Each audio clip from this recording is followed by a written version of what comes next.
Hello students, स्वागत है आपका एसके क्लासेस मुस्कान में। तो आज मैं आपके लिए पार्ट 4 लेकर आया हूं, जो कि हमारा चैप्टर फर्स्ट चल रहा है, डेट इज़ रियल नंबर्स, वास्तविक संख्याएं। क्लास 10th के लिए होने वाली ये वीडियो। तो ये वीडियो सिर्फ कॉन्सेप्ट की होगी। इसके अंदर हम कॉन्सेप्ट सीखेंगे।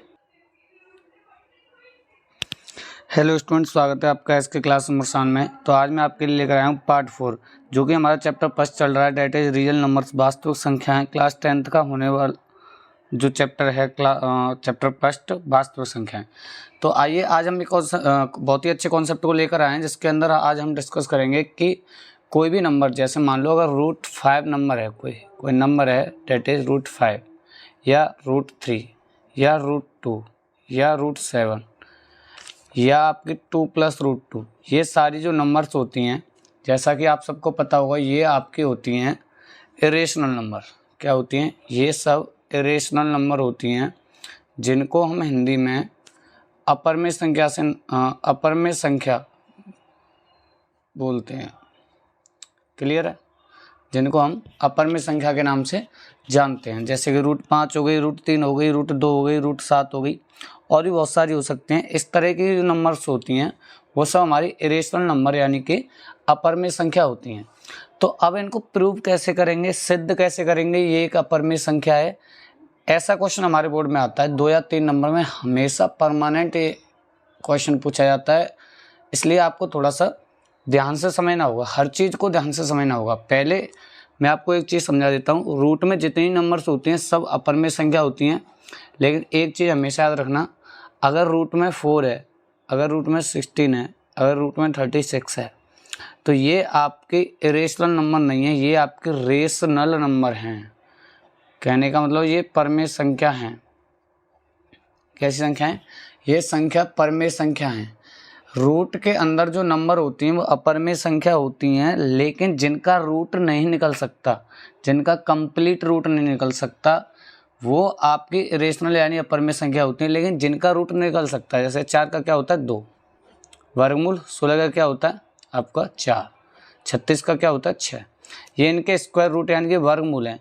जिन नंबर्स के स्क्वायर रूट निकल सकते हैं, वर्गमूल निकल सकते हैं, वो नंबर चाहे रूट में ही क्यों ना हो, जैसे रूट में 4 है, रूट में 16 है, रूट में 36 है, वो नंबर्स इरेशनल ना होकर रेशनल होती हैं। वो संख्याएं परमेय संख्या होती है, अपरमेय संख्या नहीं होती हैं। ये थोड़ी सी जानकारी मैंने आपको दे दी है। इसके अलावा अगर मैं बात करूँ, अब आते हैं अपने क्वेश्चन पे। जैसे फॉर एग्जाम्पल आपके एक्सरसाइज में भी एक क्वेश्चन है, आपको ये प्रूव करना है कि √5 एक इरेशनल नंबर है। ये आपको ही पता है इरेशनल नंबर है, लेकिन आपको ये चीज़ प्रूव करनी है कि √5 एक अपरमेय संख्या है। तो इसको प्रूव करने का क्या तरीका होता है, ध्यान से देखना, एक एक स्टेप को बड़ी बारीकी से समझना। एक बार अगर आपने √5 को इरेशनल प्रूव कर दिया, तो फिर √2, √3, √7 या जो भी नंबर्स हैं, आप सबको उसी मेथड से प्रूव कर सकते हैं, बहुत ही आसान तरीके से, बहुत ही आसान भाषा में। सिंपल सा एक तरीका है। जैसे देखो किस तरीके से हमें काम करना है, थोड़ा समझने की कोशिश करना। जैसे आपको √5 इरेशनल नंबर है, ये प्रूव करना है। देखो पहली बात मैं तुम्हें एक बात बता दूं, कोई भी नंबर या तो रेशनल होगी, या नंबर इरेशनल होगी। कोई नंबर या तो परमेय संख्या होगी या अपरमेय संख्या होगी। इस चीज़ को हमेशा याद रखना, कोई जो नंबर्स होगी या तो रेशनल होगी या इरेशनल होगी। इस बात को हमेशा याद रखना। कोई भी संख्या यानी कोई वास्तविक संख्या है तो या तो परमेय हो सकती है या अपरमेय हो सकती है। अगर कोई संख्या परमेय संख्या है यानी रेशनल नंबर है तो वो इरेशनल नहीं हो सकती, और अगर कोई इरेशनल नंबर है तो वो रेशनल नहीं हो सकती। परमेय संख्या अपरमेय संख्या नहीं हो सकती, अपरमेय परमेय नहीं हो सकती। अगर तुमने ये सिद्ध कर दिया कि कोई संख्या परमेय है तो फिर वो अपरमेय नहीं हो सकती, और अगर आपने ये सिद्ध कर दिया कि कोई संख्या अपरमेय है तो फिर वो परमेय नहीं हो सकती। बिल्कुल सही सुन रहे हो आप। इस चीज़ को हम थोड़ा सा यहाँ फॉलो करेंगे, इसलिए मैंने थोड़ा समझाया आपको। किस तरीके से फॉलो करेंगे कि हम लेट करेंगे, लेट मतलब हम मानेंगे कि √5 जो है वो एक रेशनल नंबर है, इज अ रेशनल नंबर। इसको हमने √5 को एक रेशनल नंबर यानी कि हमने परमेय संख्या मान लिया। अगर तुमने इसको परमेय संख्या मान लिया तो रूट 5 को आप P अपॉन Q की फॉर्म में लिख सकते हो। लिख सकते हैं या नहीं लिख सकते? बिल्कुल लिख सकते हैं। अगर हमने बी कर राइट हम लिख सकते हैं root 5 equal P upon Q।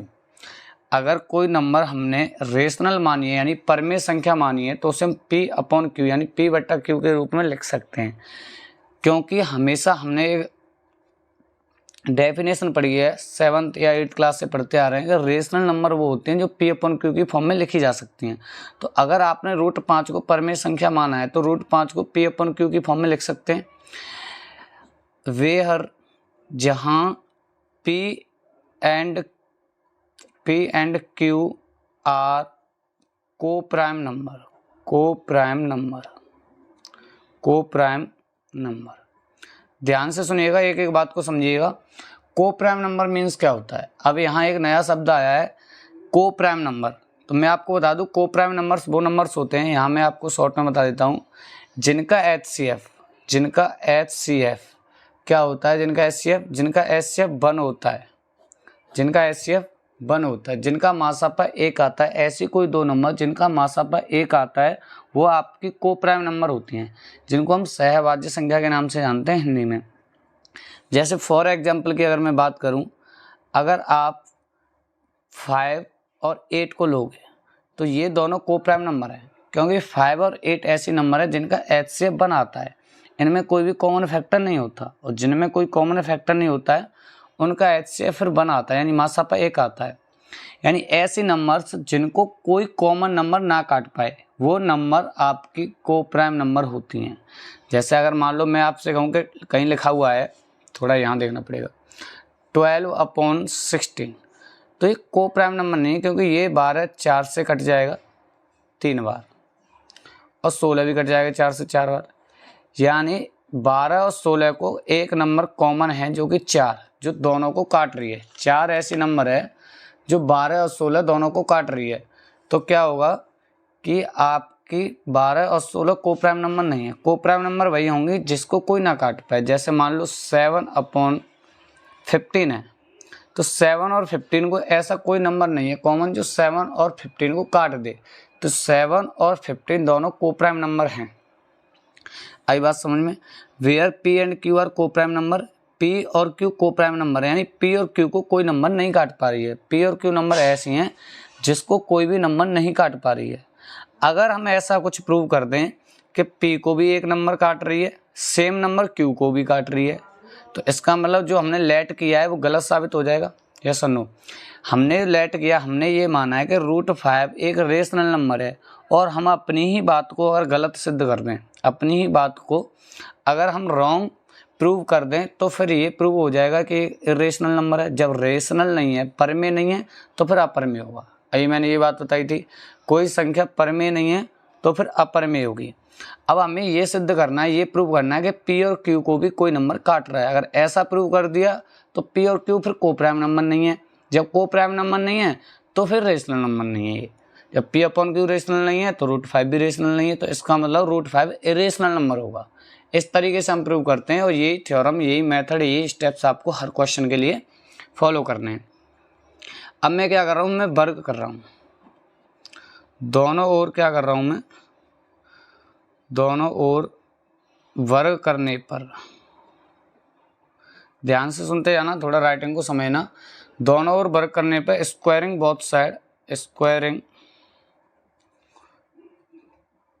Side, दोनों तरफ मैं क्या कर रहा हूँ, वर्ग यानी कि स्क्वायर कर रहा हूँ। यानी रूट 5 का भी स्क्वायर हो जाएगा और P अपॉन Q का भी स्क्वायर हो जाएगा। क्लियर है? आई होप क्लियर होगा। एक सेकेंड, ठीक है। तो यहाँ रूट 5 का स्क्वायर अगर करोगे तो रूट से स्क्वायर कट जाता है तो 5 बचेगा। यहाँ P का स्क्वायर अपॉन Q का स्क्वायर। क्लियर है? अगर मैं क्रॉस मल्टीप्लाई कर दूं तो Q 5 के साथ हो जाएगा 5Q स्क्वायर, इधर आ जाएगा P स्क्वायर। क्लियर है? आई होप आपको क्लियरिटी में समझ में आ रहा होगा। अगर मैं आगे बात करूंगा तो यहाँ से अगर मैं Q स्क्वायर बराबर निकालूँ, यहाँ से Q स्क्वायर बराबर निकालूँ तो P स्क्वायर अपॉन 5 आ जाएगा। 2 कहाँ से कर दिया मैंने, 5। क्योंकि 5 अगर क्यू स्क्वायर के साथ मल्टीप्लाई कर रहा है तो पी स्क्वायर के साथ डिवाइड करेगा। अब एक और चीज़ क्या होता है, देखो अगर किसी चीज़ का स्क्वायर किसी नंबर से डिविजिबल हो तो उसका स्क्वायर रूट भी डिविजिबल होगा उस नंबर से। फॉर एग्जांपल अगर 25 5 से डिविजिबल है, 25 5 से कट जाता है तो 25 का स्क्वायर रूट क्या होता है 5, तो 5 भी तो 5 से कट जाता है। ऐसे मान लो 36 6 से कट जाता है तो 36 का स्क्वायर रूट क्या हुआ 6, तो वो भी तो 6 से कट जाएगा। अगर पी स्क्वायर इज, ये सारे स्टेप आपको लिखने पड़ेंगे, डिविजिबल बाई 5, तो क्या हुआ, तो होगा P is also divisible by 5। Clear है। अगर पी स्क्वायर 5 से डिविजिबल है तो P भी आपका 5 से डिविजिबल होगा। यहाँ से आपने ये प्रूव कर दिया कि P जो नंबर है ना, P ये ऊपर जो P लेट किया आपने P अपन Q, इसमें जो P है वो 5 से डिविजिबल हो जाएगा, यानी 5 P को काट देगा। ठीक है, यहाँ आप हिंदी में ऐसे लिख सकते हो P स्क्वायर जो है 5 से भाज्य है तो P भी 5 से भाज्य होगा। डिविजिबल मीन्स भाज्य, ठीक है, या विभाज्य भी कहते हैं कई लोग। तो P 5 से भाज्य, अगर हमने ये सिद्ध कर दिया Q भी 5 से भाज्य, तो इसका मतलब फिर हमने जो बात मानी थी कि P अपॉन Q जो है रेशनल नंबर है, √5 रेशनल नंबर है, परमेय संख्या, वो हमारी गलत साबित हो जाएगी। तो इसका मतलब ये फिर आपकी इरेशनल नंबर प्रूव हो जाएगा। थोड़ा सा लेंथी तरीका है पर एक बार जब तुम समझ जाओगे तो आसान लगेगा। अब यहाँ तक तो हमने प्रूव कर दिया। अब हमें क्या करना है कि P की जगह पर मैं क्या कर रहा हूँ, पुट कर रहा हूँ P की जगह पर क्या पुट कर रहा हूँ 5K, ठीक है, और K इज एन इंटीजर। देखो P यहाँ कोई नंबर है, कोई इंटीजर है, इंटीजर मतलब प्लस के नंबर हो सकते हैं, माइनस के नंबर हो सकती है, और K एक इंटीजर है, और P की जगह अगर मैं 5K पुट कर दूँ तब भी कोई फ़र्क पड़ने वाला नहीं है, क्योंकि P एक इंटीजर है, और 5K भी रख दिया तब भी कोई एक इंटीजर ही नंबर आएगी, तो P की जगह 5K पुट कर सकता हूँ, इसमें कोई इशू वाली बात नहीं है। तो जहाँ P है वहाँ मुझे 5K पुट करना है, 5K का स्क्वायर अपॉन 5, तो K स्क्वायर बराबर 5K का स्क्वायर होता है आपका 25K स्क्वायर अपॉन 5, ठीक है, 5 से 5 बार कट गया, तो Q स्क्वायर बराबर 5K स्क्वायर। अगर मैं K स्क्वायर बाहर निकालूंगा तो Q स्क्वायर अपॉन 5। अब यहाँ से फिर ये प्रूव हो गया कि आपका Q स्क्वायर डिविजिबल है 5 से, ठीक है, डिविजिबल है 5 से, तो Q भी क्या होगा, ये भी डिविजिबल होगा 5 से, ठीक है। अब ये प्रूव हो गया। देखो यहाँ हमने ये प्रूव किया था कि ये P जो है ये 5 से डिविजिबल है, यहाँ हमने ये प्रूव कर दिया ये जो Q है वो भी 5 से डिविजिबल है। इसका मतलब यहाँ देखो, यहाँ जो आपने P अपन Q माने थे जो कि को प्राइम नंबर होने चाहिए थे अगर रेशनल नंबर है तो, लेकिन ये हमने प्रूव कर दिया कि P भी 5 से कटता है और Q भी 5 से कटता है। तो इसका मतलब P अपॉन Q वाली जो फॉर्म है, P और Q जो नंबर्स हैं वो को प्राइम नंबर नहीं है। तो इसका मतलब √5 एक रेशनल नंबर नहीं है, परमेय संख्या नहीं है। तो जो हमने माना था वो गलत है, जो हमने माना था, यहाँ आपको लास्ट में एक लाइन लिखनी है, जो हमने माना था वो गलत तरीका है या गलत है। तो हम कह सकते हैं, वी कैन से, तो हम कह सकते हैं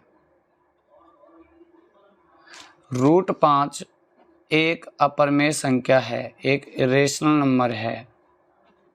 आई होप आपके समझ में आया होगा, इरेशनल नंबर है, ठीक है। आप अपनी बुक में देख सकते हो एग्जाम्पल में इसको कैसे लिखना है इंग्लिश में। जो